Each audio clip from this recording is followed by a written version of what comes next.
And we are live. Hey, everybody. How are you?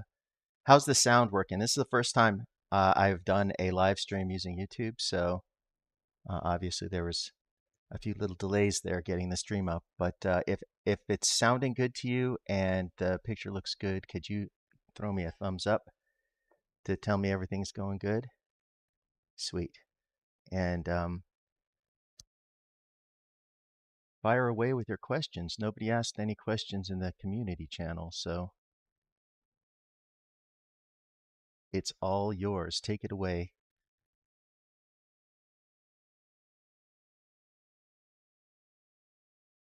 Maybe, while I'm waiting for the questions to come in, I can talk a little bit about myself. Um, my name is Aaron Estrada. I'm a visual effects supervisor, and I've been doing this stuff for about 25 years at this point. So, it's difficult to do it that long and not learn a thing or two about how things work. Just arranging my windows here a little bit.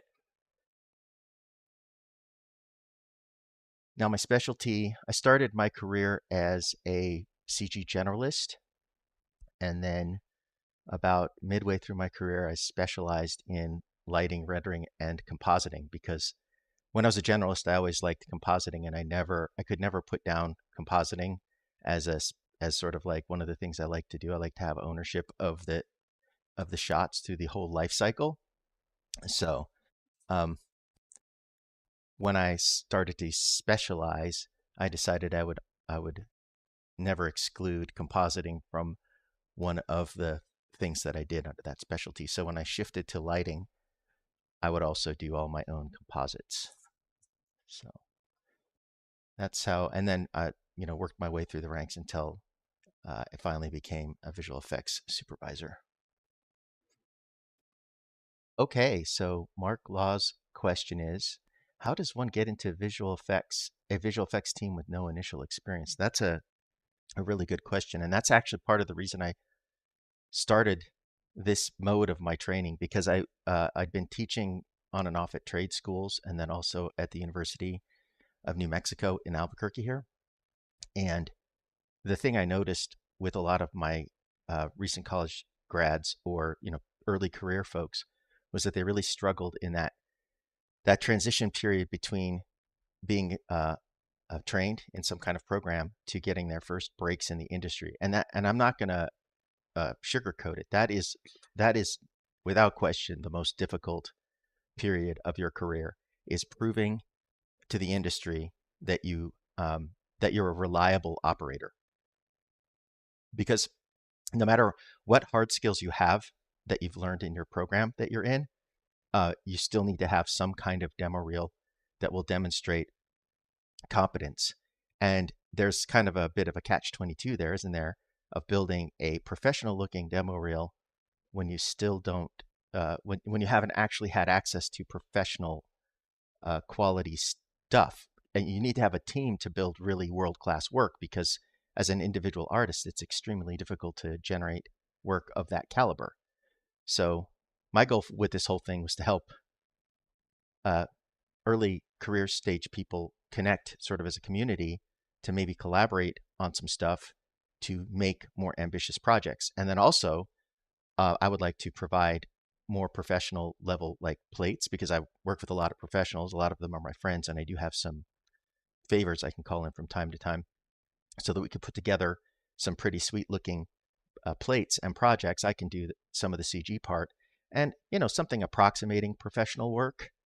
With compositing, at least, it's not that hard to do really ambitious stuff on your own because it's entirely driven by plates and 2D inputs. And those are things that you can collect on your own. But if you want to get CG stuff in your shots, then obviously that's something where you're going to need to collaborate with people that are more like CG generalists who can help you generate that stuff. And that's one of the things I was hoping to do. I do have one project in my back catalog of courses, Nuke 201, which has a full CG environment, and I'm hoping to build more stuff like that because for me, that's the kind of thing that I can carve out the time to do professionally, either um, create tile world or projection based backgrounds. And now with all these new generative uh, machine learning based generative AI type stuff, making matte paintings isn't as burdensome as it once was. I would actually encourage everybody here to experiment with some of that stuff too for making backgrounds in particular, um, and then build up some more professional looking assets that students can then pull into their own work. So so let's see. That's a long-winded way of saying don't wait for them to give you what you want. Make it for yourself. Make your own team. Try to connect with other people, and then take on different roles so that you can do stuff that's more ambitious than what you could do on your own. Put that into a reel that looks really kick-ass, because that reel is completely unavoidable, even as a student.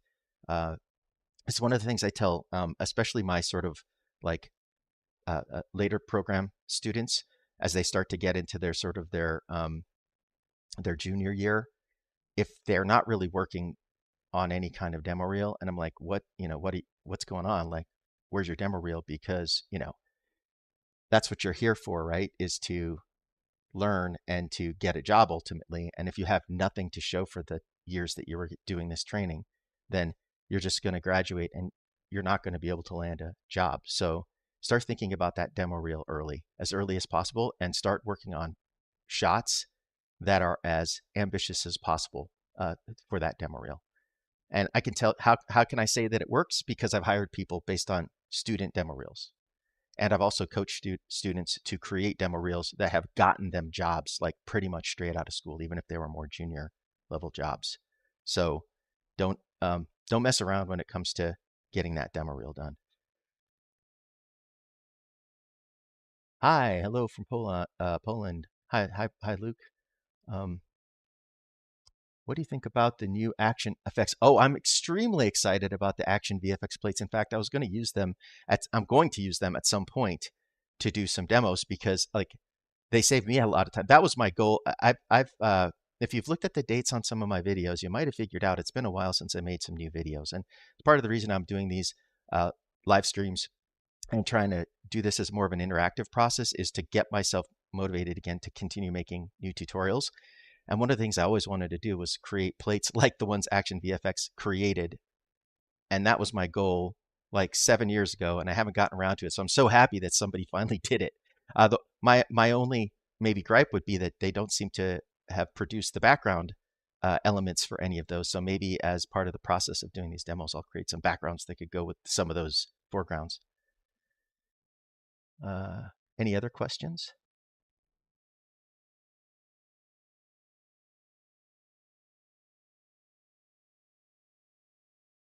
Ah, so Luke's asking about getting into compositing or Houdini. Okay, so I'm gonna take this Luke's question about sort of shifting to a particular focus in the industry uh, as the opportunity to use an answer that I've already prepared regarding, similar types of questions. Um, Let me set up my screens here. It's a slideshow. So this has to do with just like specialties and sort of like what you're good at. Because I guess first thing I would put out there, and this is one of the things I do when I'm mentoring people, is we try to get to the bottom of like, what are their strengths? Like, what are they good at? Um,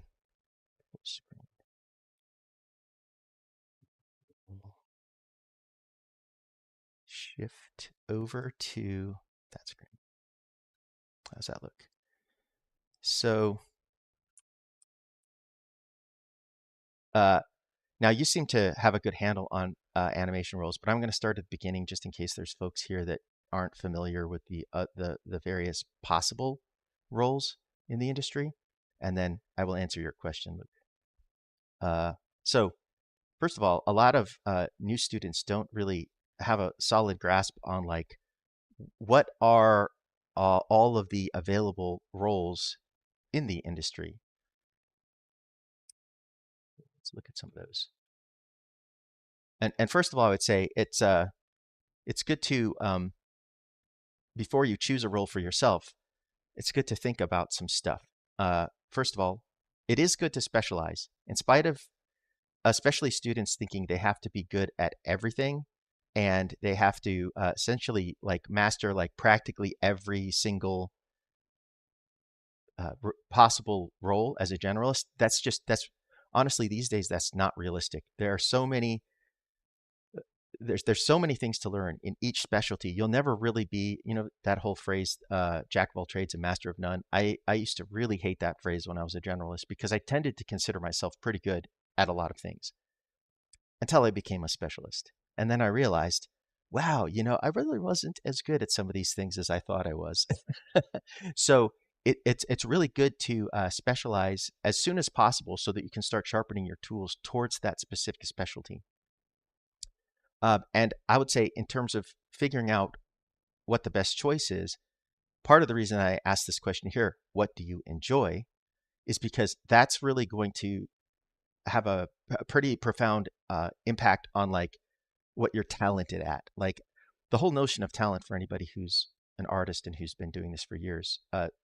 Some of us even sort of take it as an insult when people say we're talented because we realize how much work it takes to get good at things. And I always thought of talent as more of like the intersection of what you enjoy doing and learning, and a little bit of a knack or competence in doing it. But it's mostly about a passion for doing it that drives you towards improvement in that specialty or that area of endeavor. And so, what do you enjoy? And sort of, I guess you could say, what are you talented at doing? What are you good at? So let's look at some of the various roles that are available in the industry for those of you who aren't familiar with all these possible things you could do.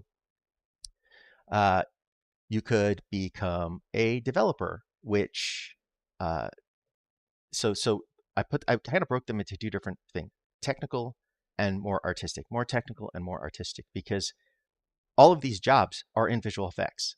I mean, and animation. I see people filling all these roles. And actually, depending on your motivation in terms of your employment, your professional goals, you might gravitate more towards something that is, let's say, more technical simply because you're more competent at it. And I should mention that in many ways, a lot of those roles are more steady jobs in the industry.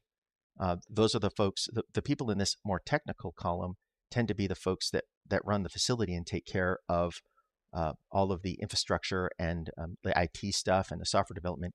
And so they tend to get carried through like slower periods in the industry uh, because they're helping to prep for the upcoming shows. And in the heat of production, they're just cranking away, putting out fires typically, trying to keep everything from imploding. And then the more artistic folks, there's all these roles. And I think this is a pretty exhaustive list, but I may have missed something. So if somebody's more experienced and they know that there's some specialty in here that I sort of skipped over, please mention it. But these are the general specialties that I tend to work with. And then there's another interesting thing that can occur. This is more at a large studio where you'd find all of these different roles this highly specialized to where they could just do one thing. Oh yeah, good point. DMP, beauty. I would say beauty. Uh, beauty is a that's in the realm of compositor, and I would put that in the same with like stereo compositor. I put that in the realm of compositor in here. But DMP, that's a very good point. I skipped DMP. And the DMP artists are matte painters. So, and that's boy, that's a pretty major oversight considering that that's one of the things I like doing is DMPs myself. So, but I'm a compositor, so I kind of somehow lumped it in there. But it's a different skill set, being able to paint backgrounds up from scratch. Um, so, in what you'll also see is that at smaller shops, a lot of these will get lumped into more of a generalist type of category. And this is the one place where mastering, maybe being good at more than one thing, is valuable. For example, a very competent software developer, and especially someone who's good at math, can adapt to writing shaders. They might not be the best pipeline TD because they wouldn't have a lot of experience with the digital content creation apps that we use, but they would still be a competent software developer and they could adapt to doing the programming part of that. And they might have to talk more to some of the artists to learn the specific details of the digital content creation app, and they'd have a lot of catching up to do on the internal APIs of the tool. But their software development skills are solid. When it comes to systems and IT and stuff like that, a systems engineer can easily do the production services technician type role, which that role is sort of like a TD that specializes in resource management, basically, moving files around, sometimes render farm wrangling, that sort of thing. And then when it comes to more artistic generalists, effects artists, you could have an effects generalist that also does hair and fur and cloth sim. A CG generalist could do all of the different roles related to making a CG asset. They might not be the greatest, strongest rigger, let's say, or they might not be the strongest at texture in particular or look dev. It depends on the artist, but they could probably model. They can probably light to some extent. They can get by and they can make a picture. And then I left compositor and animator as standalone things because animation is so specialized that you could animate simple stuff like mechanical machines and phenomena, like maybe something simple like a vehicle moving along or a spaceship, but you're not going to be doing a character animation unless you've spent some years like studying that. The same kind of holds true for compositor to some extent. If you're doing complicated composites with a lot of green screen and a lot of moving parts, that starts to get a little bit over the head of somebody who's only done slap comps of their own CG renders and stuff. So I kind of these are ones where it's difficult to lump them into a sort of generalist or super TD category that can do more than one hat. I, for many years, was a lighter compositor myself, and I was quite a good lighter, and I was a reasonably good compositor at that time. So I think it's possible to do more than one specialty, but part of where I'm going with all this is just to put all this stuff on the table so I can talk about how even with all these specialties, as you can see, it's still valuable to specialize, because even if you're forced into a situation like this where you have to kind of wear more than one hat, you should still be strong at one thing. So if you are an effects generalist, you should sort of niche down and be like, I'm going to get really good at doing fluids, right? I'm going to get really good at doing destruction. Yeah, you can get by and figure out hair and cloth and fur like Sims, but you've really kind of sharpened your tools around getting good at a particular thing. Or as a CG generalist, I'm a really strong modeler, or I'm really good at look dev, or I've really spent a lot of time doing lighting, and then that way, when it comes time in your career to pop over and become a specialist, your tools are really, really sharp and you're prepared and you're ready to go. So, so that's sort of just the background for folks who might not be familiar with the various roles available. And I just wanted to get that out. And I see more questions coming in, which is cool.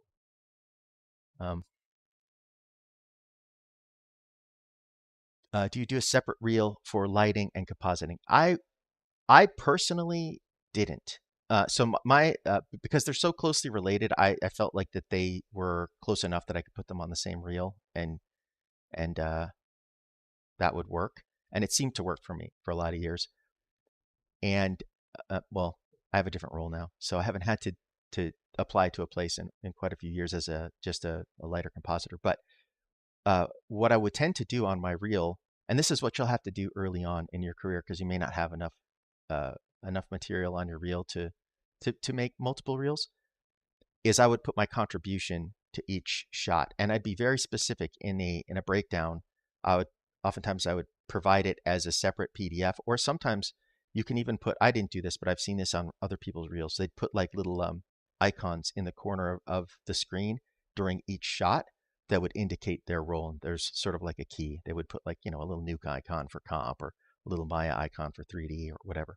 And then, but it's good to give the recruiter a written version of that as well, so that it can see, oh, this shot was, their contributions were this, and just be very specific, because I can tell you also, looking, I've never had to be a recruiter, but I get the stuff from the recruiters. And when it finally gets to me and I'm looking at the materials that the artist has turned over, if I see like a really mind-blowing demo reel, but there's no specific breakdown of contribution to the shots, sometimes I get a little bit suspicious. And then that makes me dig a little deeper. And I have had situations where I looked and went, oh, this whole demo reel is stereo composites. This person didn't actually make these shots. They just did the stereo conversion on them. So they were like super impressive shots, but their contribution was, cutting out depth layers and stuff. And it's a different thing. And so while I would trust that person right out of the box as a stereo compositor to do that kind of work, I still haven't seen any demonstration of their ability to, for example, pull a matte or put together a complicated multi-layer shot with CG. So because they haven't demonstrated it in their demo reel, and so that could weigh against them when it comes to making a decision about employment. So I hope that answers that question. Yes, uh, it, sometimes it's useful to break it down. I would definitely say when it comes to like stuff like CG generalist or CG work, at that point it's so different from comp and render, comp and lighting, that you'd probably be better off building a modeling demo reel and doing wireframes and turntables and stuff like that, which might slow things down. Now, if you're applying for a generalist job, you can put anything you want on a reel as a generalist, and that's fine. That might be the appropriate approach. So having multiple reels is, it's not a bad thing. And if they're really interested in hiring a generalist and you send them all the reels, then they'll just look at all the reels and they'll know that you can do all those different roles. So, you have any other questions?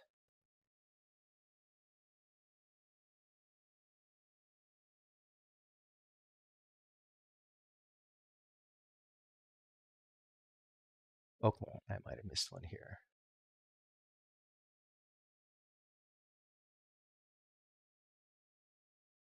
Luke is asking, you love the technical side, but you're good in the artistic side too, and that's a good place to be.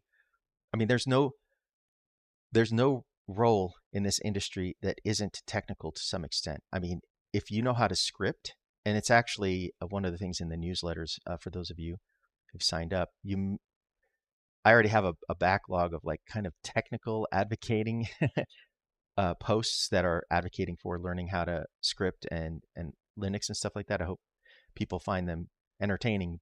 Some people might be like, this seems off topic, but the way that I see it, you can't really be too, when you're using computers as a tool to make pictures, you can't really be too technical. I mean, right? Your tool is a computer, and computers can do a lot of things outside of just what the buttons in the DCC apps expose, right? So if you're more technical and you can use those technical chops to use the tool more efficiently, then that's going to weigh in your favor professionally.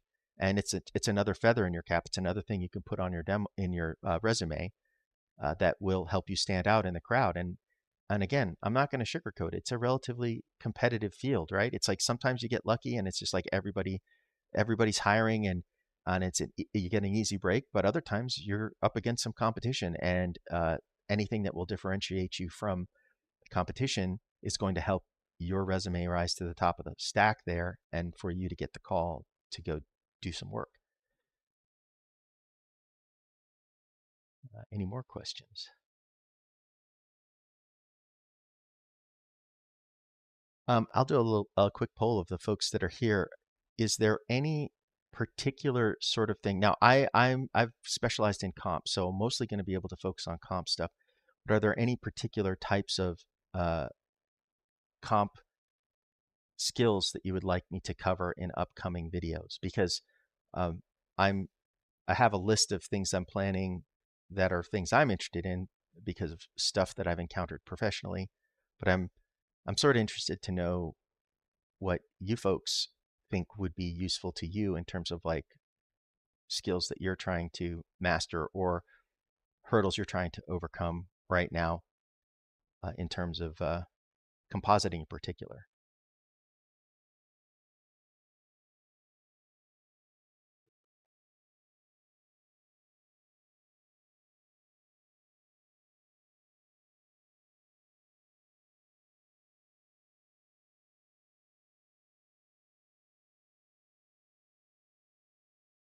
Nope, no questions yet. Oh, there we go.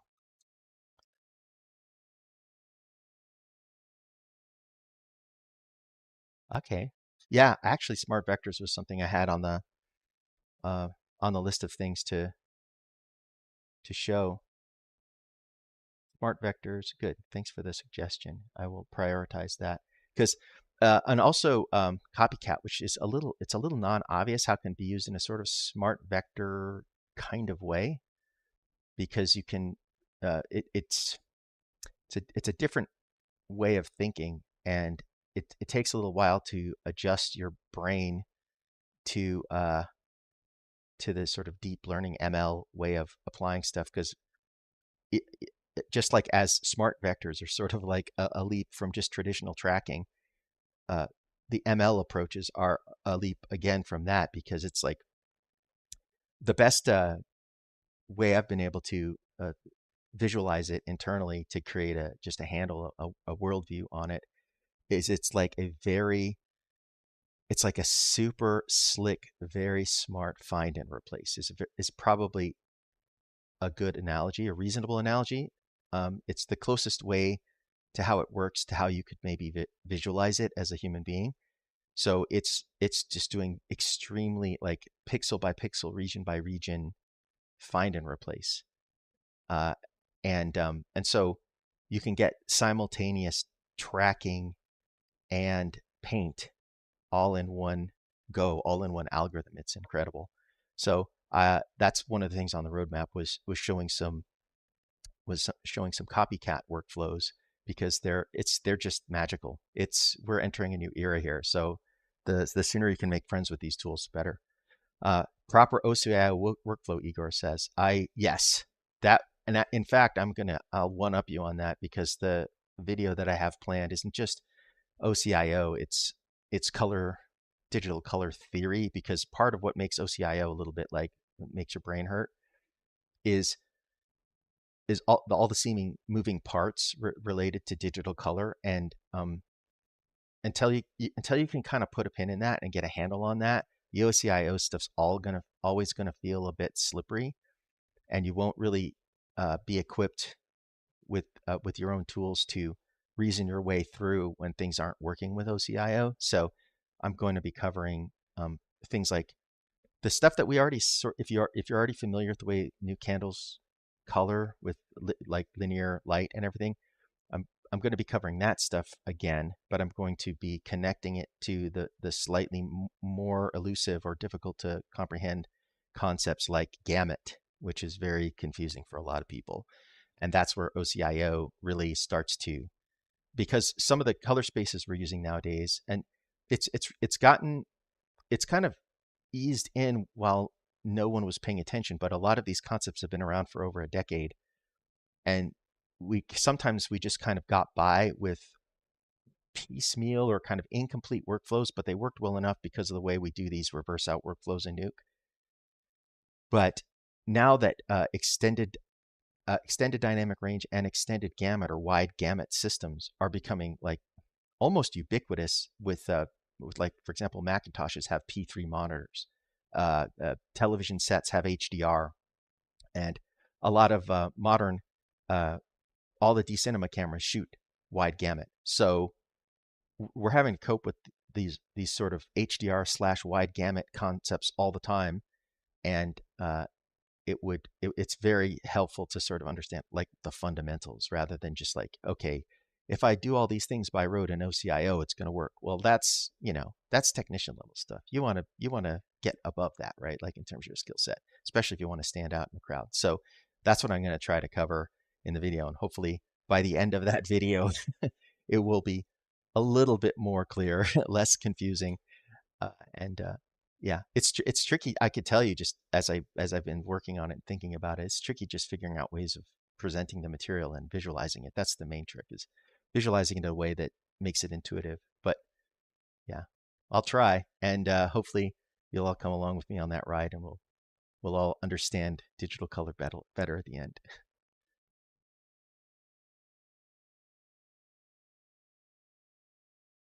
Oh yeah, Luke.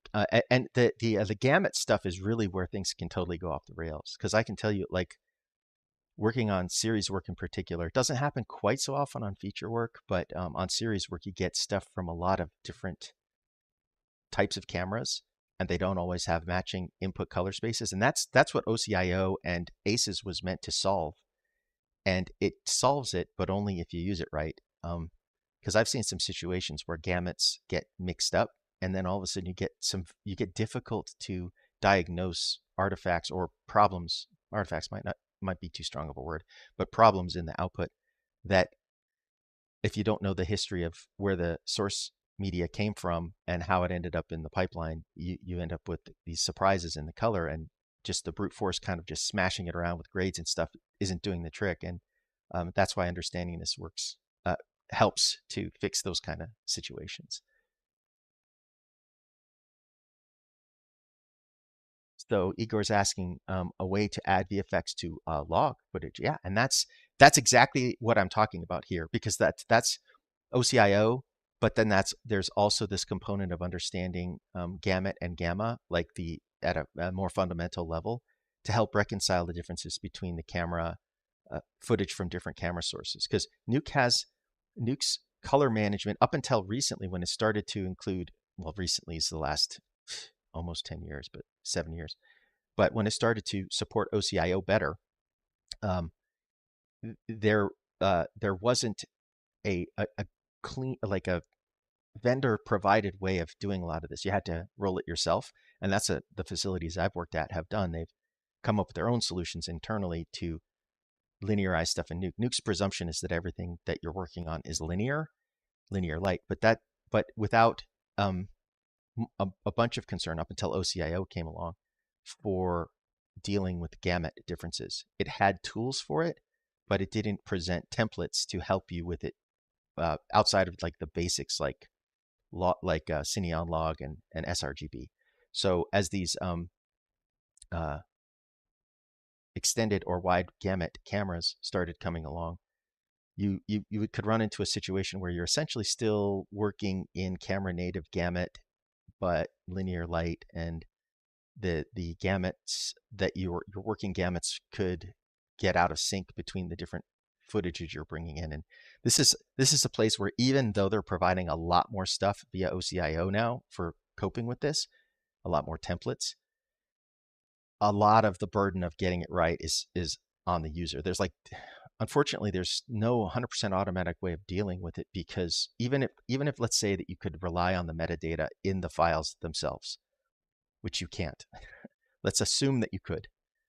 That metadata could still be wrong. So we're in a situation where we still have to take a lot of responsibility for managing it ourselves. So that's one of the things I'll be talking about. Hey, Coney.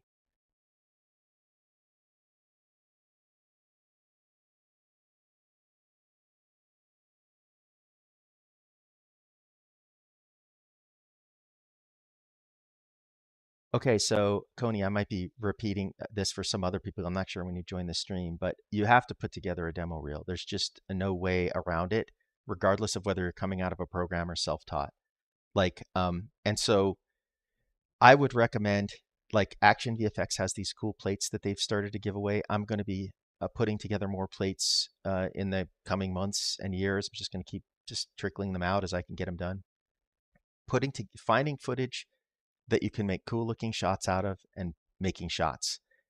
And let's see, Coney, do you have a specialty that you're interested in? Because I could give you very more specific advice on sort of like the level to aim for on that kind of stuff. The uh, On compositing, I can tell you, when I see newbie reels and they focus on things that are like not sexy, so they'll demonstrate things like beauty work or like paint fixes, um, in addition to things that should be kind of obvious that you should demonstrate, like matte extraction and maybe like including digital matte paintings or set extensions, things that are uh, bread and butter, but things that are like not too sexy. Maybe having to get a little bit of roto in there to pull the thing together. Yeah, doing some removing stuff in a shot, and not just for the sake of demonstrating it, because that's like you look at that and you're like, oh, this is just like student work. They erased a thing, but it's something that looks like it's in the context of a shot. So it sounds like these are little things, but you could still put them on a reel, especially as a junior compositor, like replacing signage in a shot with something else that's more story appropriate to the shot, replacing license plates, painting out things like telephone poles or fire hydrants, but try to make them shots that look like a production shot, because then that'll kind of help camouflage the fact that it's uh, essentially student work and not a production shot. And I can tell you, we do so much of that kind of stuff. It's like um, just really silly things like remove this bush, but they just don't like the fact that a bush is in front of a building, or take these flags out of the shot because it's not supposed to be a place that's like where the flag is from, right? It's supposed to be passing for some foreign location. And oftentimes it's not just the flag you got to remove. It's like the whole flagpole, because it's not even supposed to be a place that would have a flagpole. But for whatever reason, the location that they used had a flagpole. uh, so, making stuff like that. And don't forget that we have everybody has access to pretty good cameras these days. Like you don't have to have the most brilliant camera in order to make shots. You can make shots with, like, heck, I've had a 4K camera on my smartphone for geez, like 6 years or something now, right? So I'm imagining that the run of the mill brand new phones all have at least 4K cameras. And so you could even if you go out and get a hand-me-down phone as your camera rather than trying to find a dedicated camera, but you might even be able to find an earlier generation mirrorless camera, let's say, for not a lot of money, a couple $100. I mean, that's maybe a lot of money for some folks, but if you save your lunch money for a while, you can afford to get it. Or find a friend who has a camera, plan some shots, shoot some shots, and make some stuff. Um, One of the things I want to throw out there, which and I will be doing some videos on this, are using some of these generative AI tools these days. I don't personally think of it as cheating if you're doing, if especially if you say, well, I generated the background using generative AI and I painted over a little bit, but like uh, for making DMPs and backgrounds, especially as a student, as a compositor, you just need stuff to put back there. Use the generative AI stuff to make. You don't even necessarily have to go out and photograph stuff. You could just produce it using a generative AI, like the stuff in Photoshop. And if you can't afford that, Stable Diffusion's open source and it's free. And Stable Diffusion XL it's ridiculous the kind of stuff it can do. I'm probably going to be doing a video on some of that too, because it's just like so powerful.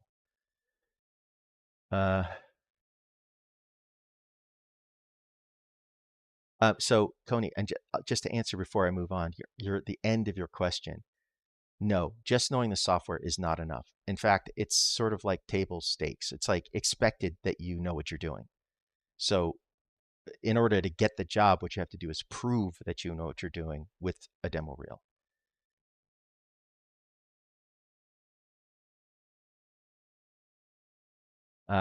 So Stacy asks, is there any difference from department to department, for example, DMP and VFX? They are all, everybody answers to, let's say, the same producer and the same visual effects supervisor. And every studio is going to have a slightly different structure. The bigger the studio, the more likely that there will be like a department head over that department. So when you say VFX, VFX is the umbrella term that encompasses everything. So DMP has no purpose outside of visual effects. So it falls under the visual effects umbrella. Animation, same thing. In a visual effects context, you will need animators to animate things. So I'm not really sure what you're asking with the end of the question with VFX, but in terms of how teams might be structured, the larger the studio, the more likely that you'll have like a global manager for a particular department, which would be all the specialties.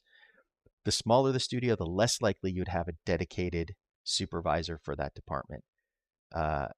And so you might be, even though you're an animator, let's say, for example, which is one of the more specialized specialties, you might not have an animation supervisor unless there's enough people to justify supervising the animators.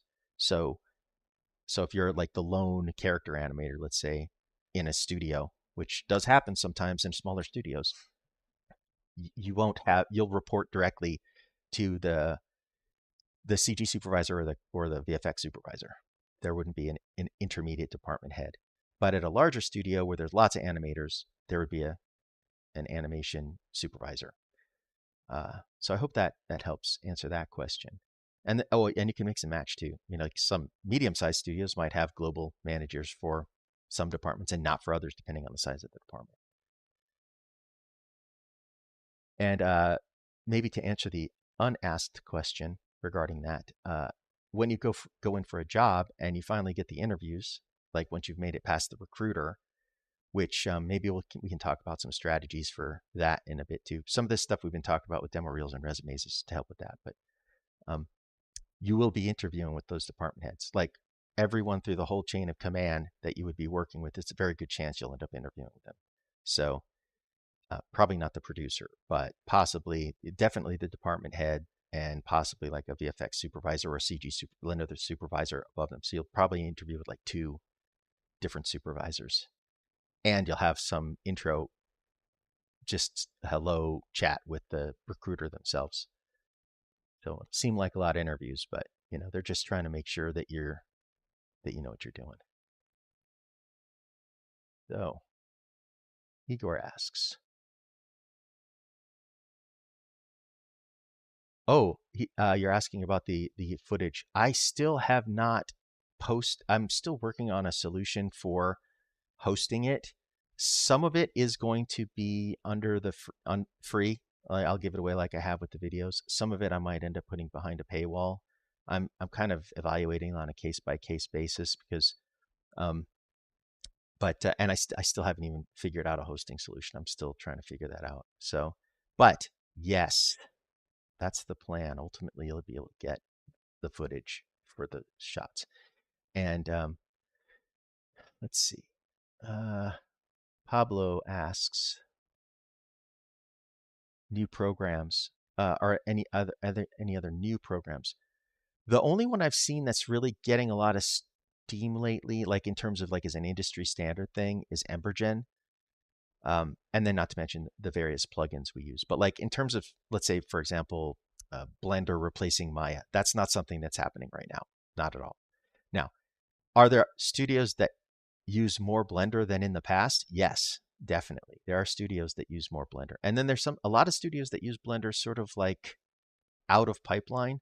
Like I've certainly worked with some artists that jump into Blender for like doing little quick things because they're just more familiar with it. But they're usually one-off standalone stuff. They don't touch any other part of the pipeline. And if they were going to put them into the main pipeline, they'd probably, let's say they were making a model and they were just more comfortable modeling in Blender. They model it in Blender, then they'd suck it into Maya and canonicalize it into the standard pipeline and then hand it off from there. So, but yeah, Embergen is the one I've seen lately that's like the hotness.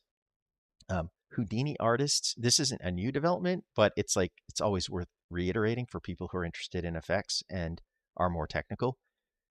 Houdini is like, artists are always in demand because it's like such a difficult program to master, and there's so many people just throw up their hands and walk away that I think that the talent pool on Houdini is always a little thinner. So if you've got the chops, if you're technical and you enjoy it and enjoy technical challenges and noodling on physical phenomena, because that's what you'll do. You'll be art directing things like physical phenomena that probably, if you want to be technically correct, can't really be art directed, but they want a tornado to go a particular way, or they want water to move a different way from how it actually does.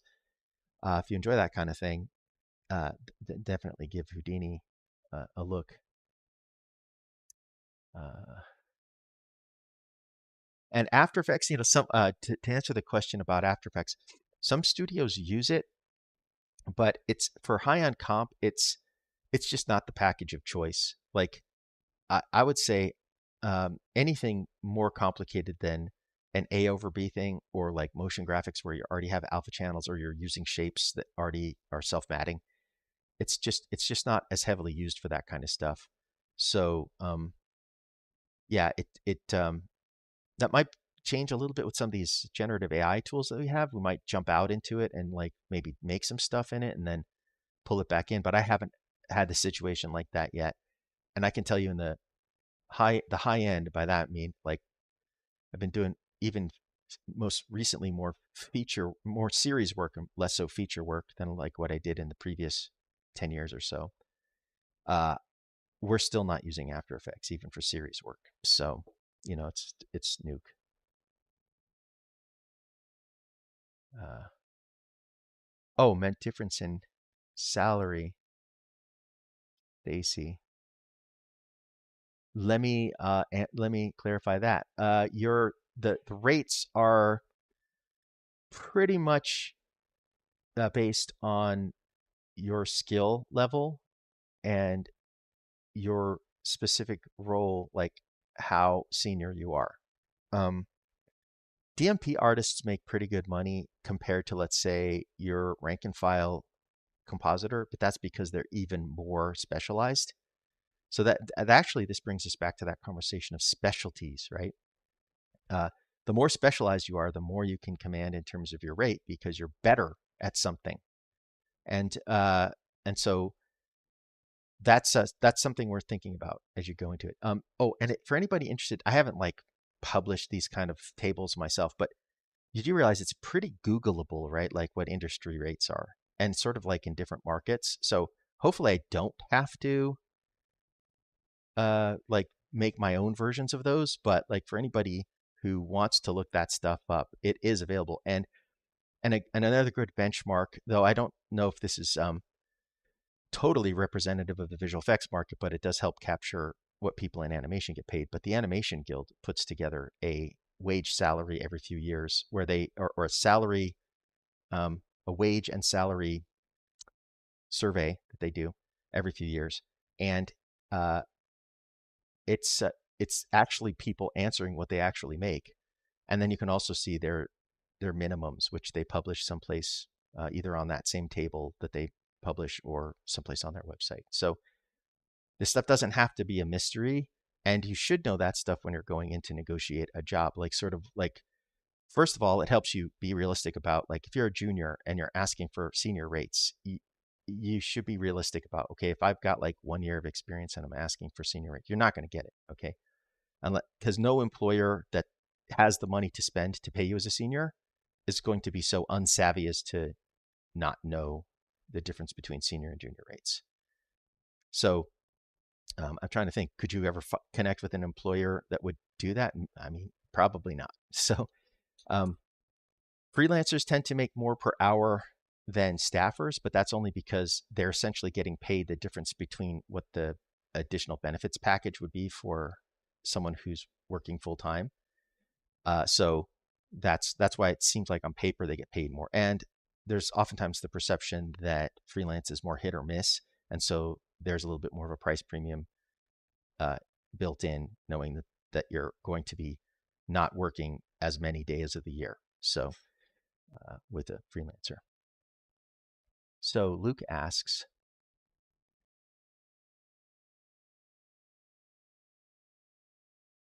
yeah, yeah, Houdini is very interesting. I've dabbled in it over the years, and I'm not going to say that I'm one of those people who just walks away out of frustration. I walk away out of like I've got other things to do, and I need to like do my day job, my paying job, and I don't have the time to put into learning it as much as I'd like. But it's a very impressive program, and what I like about it most is how internally consistent a lot of the paradigms are. And the other thing is that you can move data from any context, any module internally to any other. Uh, and that's something a lot of other DCC apps don't have. They don't have like sort of universal connectors for moving data between different contexts.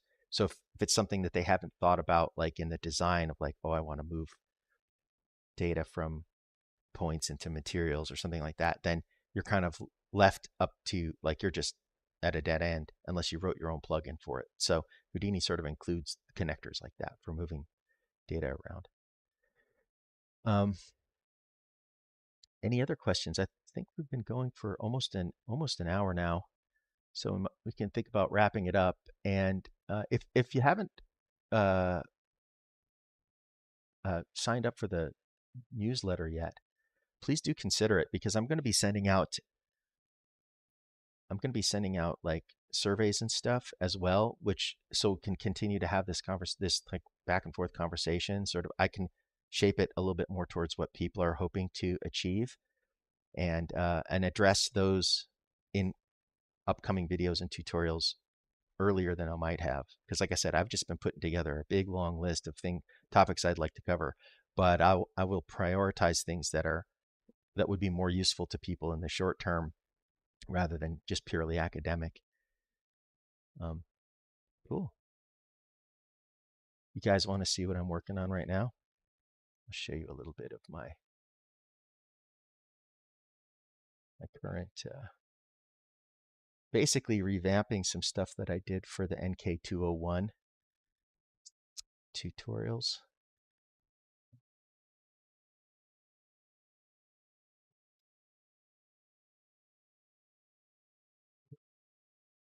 And I was never as happy as I could have been with those tutorials. So I may be replacing some of the pieces of them.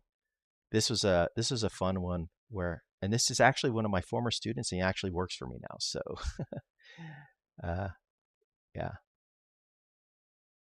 but I was taking the opportunity to revamp these tutorials, come up with a slightly better approach to doing the matte extraction, but then more importantly, I wanted to use it as an experiment to try out the copycat node for doing matte extraction. And I have to report the results I find are very impressive. So this matte was generated entirely from the brain of an AI. It's not using traditional color-based matte extraction techniques. And I also want you to notice that's a bit of a surprise. It seems to have identified that as something that should be part of the picture. But overall, you'll notice how it's like this is just one node. This is the inference node. It's the node that applies the AI, the ML training set that you produce. So basically, this is the brain that's running it. And what I just find so impressive about this is that it's doing everything. It's doing all the stuff that I was doing in Zoom, and the garbage mats, the the keying and stuff. Now I haven't composited this yet to really check to see if it's capturing things like motion blur. It may not be doing a very good job on capturing the motion blur, but still, this just blows my mind that this I was able to train it to this level in like about 20 minutes. I let it cook overnight too to try to improve it, and it doesn't actually seem to have improved it all that much letting it cook even longer. So um, it's pretty incredible.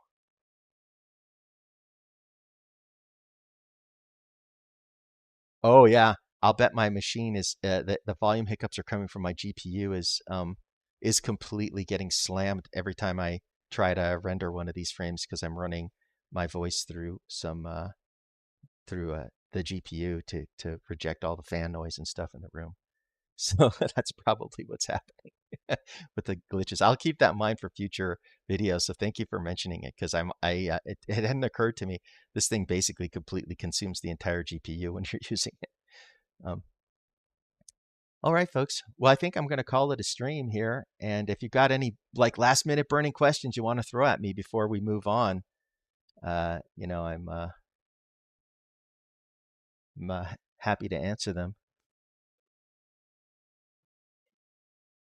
Nobody? Nobody's got anything?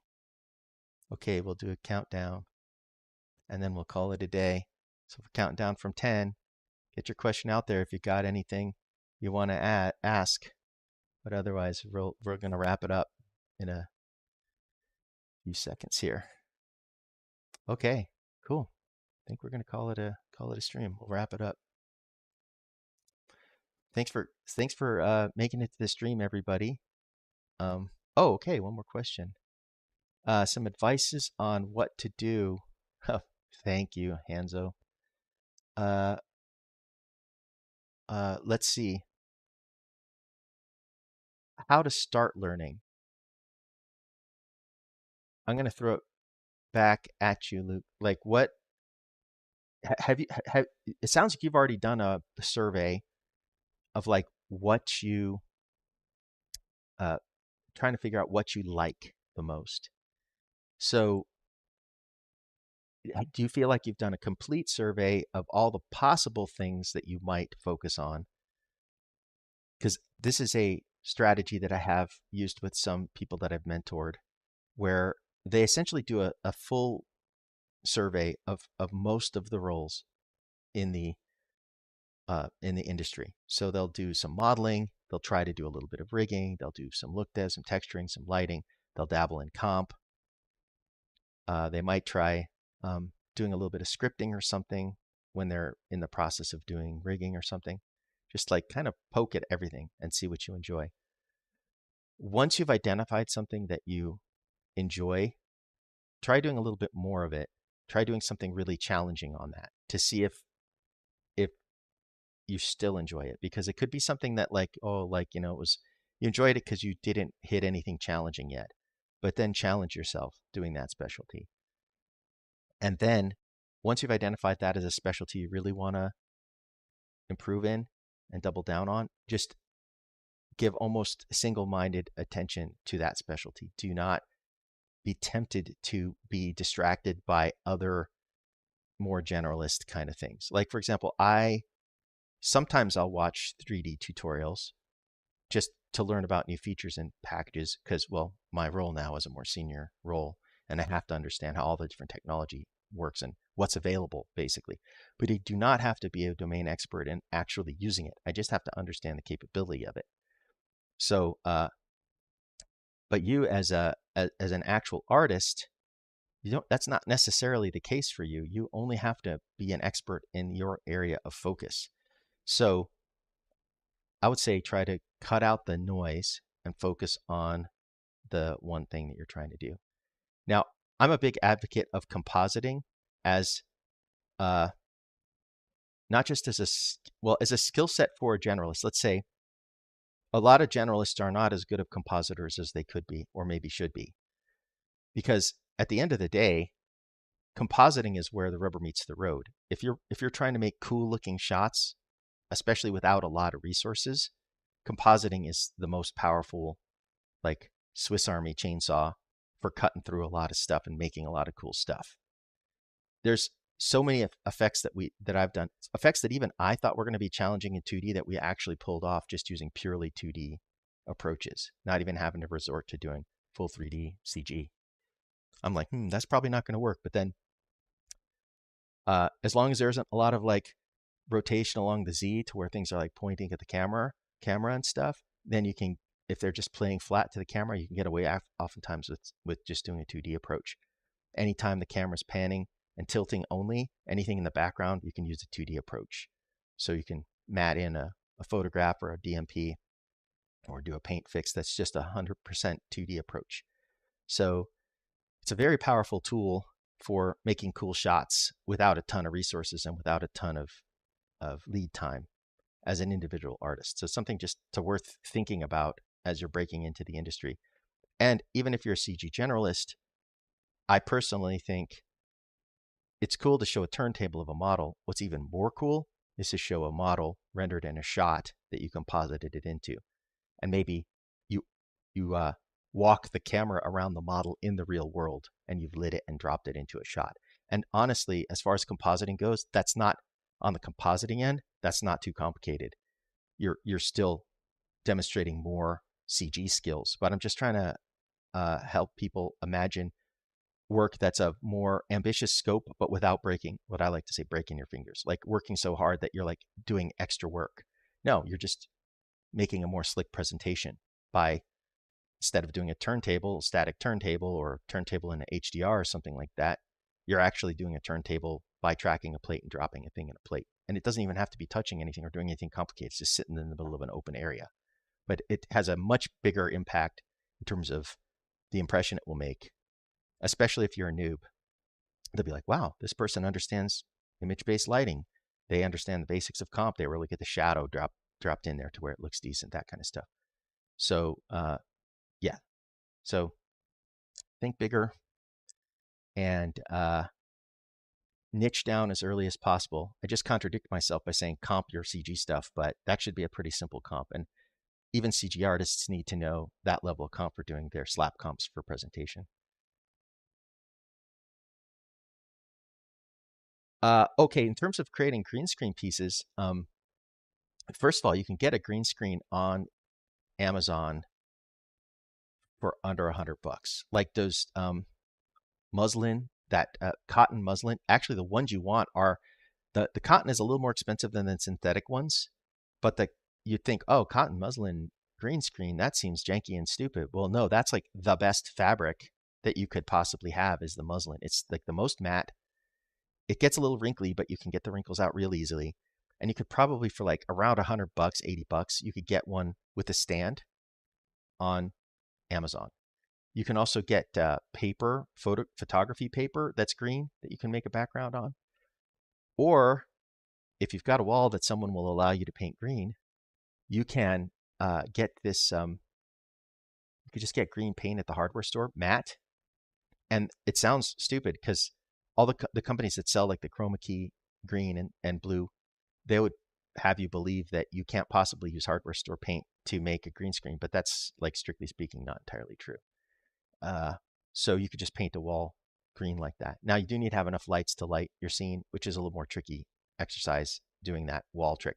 With the green screen that you could buy on Amazon, then you can just do it outside. You can literally just use the sun to light the screen and your subject and a bounce card to kind of get the extra light to fill in the subject so it's not quite as harsh. So that's like literally a piece of cardboard, like a foam core that's white on one side for your bounce card and a green screen.